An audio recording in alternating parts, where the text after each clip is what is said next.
بسم الله الرحمن الرحيم. اليوم إن شاء الله سنرى درس جديد من سلسلة دروس ثالثة إعدادي في الميكانيك. عنوان الدرس poids et masse، الوزن والكتلة، وسنرى الفرق ما بين le poids ou la masse. Poids d'un objet. 1. Un peu d'histoire. سنرى في هذه الفقرة تاريخيا كيف استطاع نيوتن أن يكتشف الجاذبية.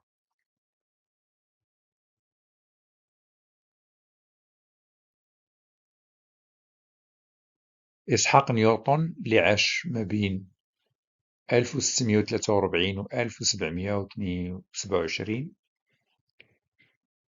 est un mathématicien, physicien et astronome anglais, un des scientifiques les plus célèbres.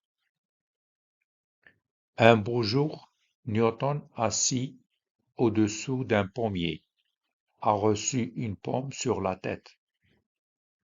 Newton se demande alors, mais pourquoi la pomme tombe-t-elle au sol plutôt que s'envoler vers le ciel? تساءل نيوتن لماذا سقطت التفاحة نحو الأرض ولم تطر في السماء. Pour que la pomme soit attirée vers le bas, il faut qu'une force la tire. لكي تسقط التفاحة نحو الأرض أو نحو الأسفل، يجب أن تكون هناك قوة تطبق عليها لكي تجذبها نحو الأسفل.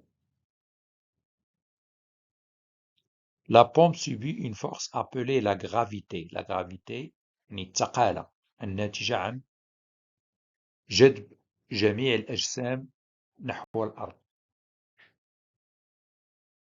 Conclusion. La Terre exerce une action à distance sur tous les objets qui se trouvent en son voisinage. الأرض تطبق تأثير عن بعد على جميع الأجسام التي توجد بقربها، سواء كانت موضوعة فوق الأرض أو على ارتفاع معين بالنسبة للأرض. يعني أي حاجة سواء موضوعة فوق الأرض مباشرة أو توجد على ارتفاع معين غير كبير بالنسبة للأرض فإن هذه الأشياء تخضع لجذب الأرض. Cette action est répartie. هذه القوة أو هذا التأثير موزع réparti، يعني أنه موزع على جميع الجسم، ليس مموضع في نقطة واحدة، فكل أجزاء الجسم تخضع لهذه القوة المطبقة من طرف الأرض. On l'appelle poids de l'objet، الوزن. Le poids d'un objet est responsable de la chute، يعني السقوط، la chute de l'objet quand il est lâché، يعني عندما نحرك الجسم على ارتفاع معين بالنسبة للأرض فإنه يسقط نحو الأرض، وذلك ناتج عن هذه القوة التي نسميها الوزن. Le poids d'un objet est la force attractive جذب que la Terre exerce sur cet objet. Il est noté par P. Vecteur P, il représente le poids. À partir de ce chapitre, à chaque fois qu'on parle du poids d'un objet, d'un solide, on le note par P. نسبة إلى poids. Deuxièmement, caractéristique du poids d'un objet. De 1, expérience 1. On utilise un fil à plomb. Un fil à plomb, c'est un fil qui est constitué d'un petit poids pointu ici et un fil. Pourquoi? Pour repérer la verticale du lieu. هاد la verticale هذه نحدوها أولا. بعد ذلك on suspend une petite boule sphérique à un fil. Ensuite, on coupe le fil. Lorsqu'on coupe le fil, la boule, elle tombe juste dans le point où on a repéré la verticale. Le point هذا. بالضبط. Qu'est-ce que ça signifie, cette expérience? Alors, cette expérience, elle nous renseigne sur la droite d'action ou bien la direction du poids. La direction du poids, elle est verticale. Parce que si elle n'était pas verticale, cette boule, elle va tomber quelque part ici ou bien ici. Donc, on dit que la Terre exerce une force de direction verticale sur chaque objet.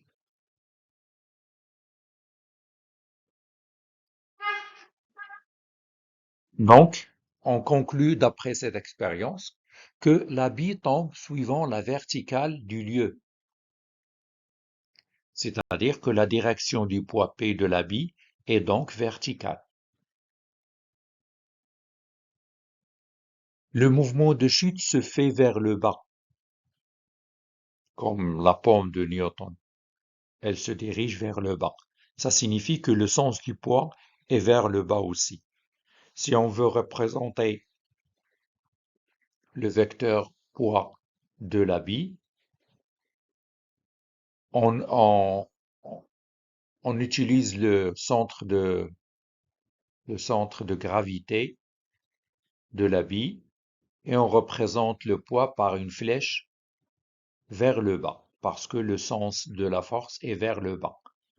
Et la direction, c'est la verticale du lieu.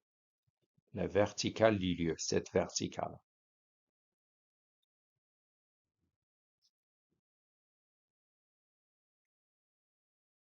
Le point d'application du poids P et de l'objet se trouve en un point appelé centre de gravité de l'objet. On le note par G. C'est ce que je viens de dire.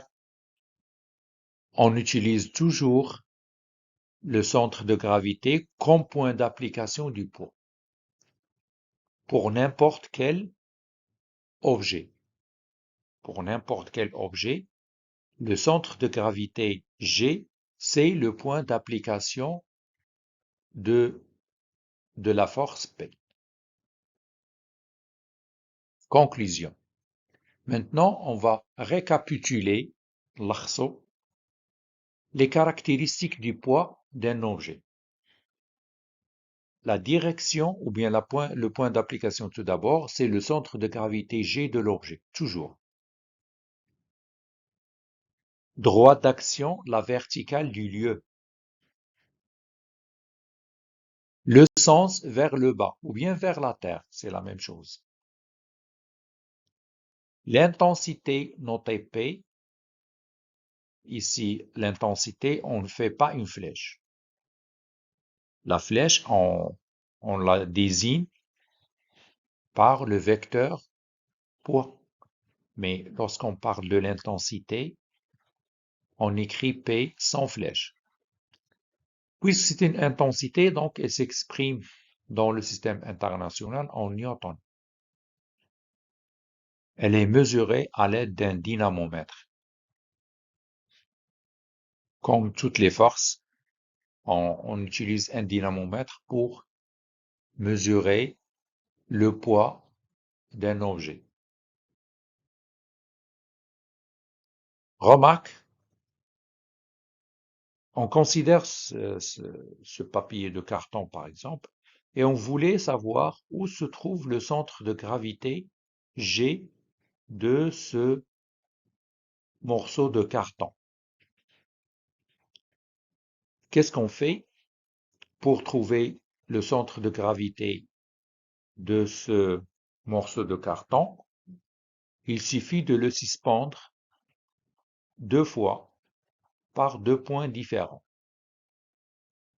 Pour déterminer le centre de gravité G d'un corps, il suffit de le suspendre par deux points différents et de tracer à chaque fois la verticale. Par exemple, on le suspend par ce point et on trace la première verticale.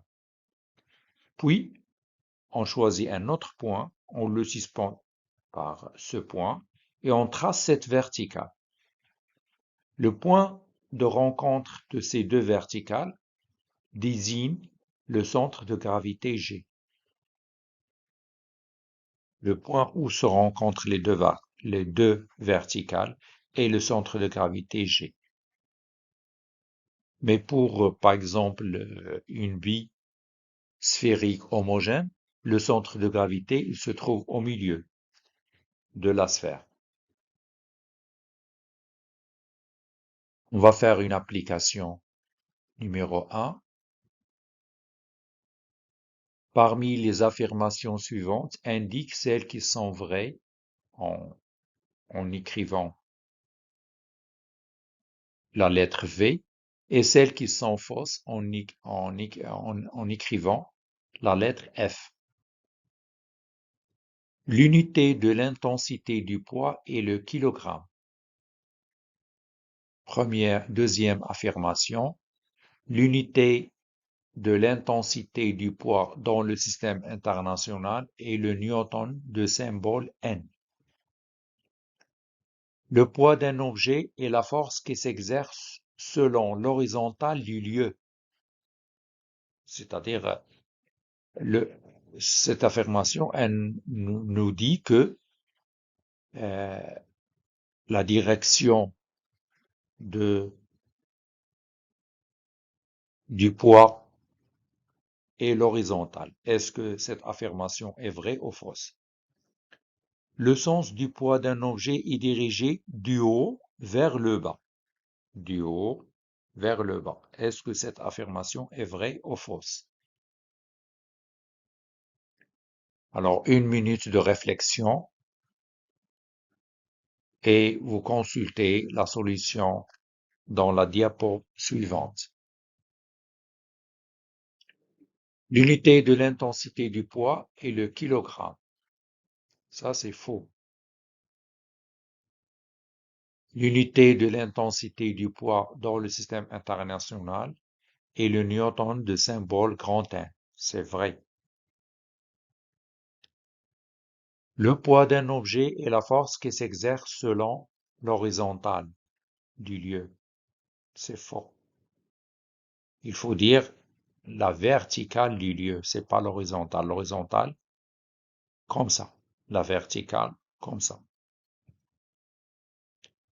Le sens du poids d'un objet est dirigé du haut vers le bas. C'est vrai. On peut dire le sens de poids du haut vers le bas, ou bien vers le bas, ou bien aussi vers la terre. Tous ces sens sont justes.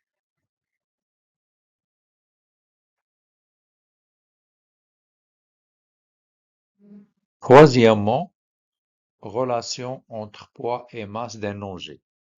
Alors, ce paragraphe, on va le voir dans la deuxième partie du vidéo. نتوقف إن شاء الله في هذه الفقرة ونشوفوها في la deuxième partie d'une autre vidéo. À bientôt. إن شاء الله.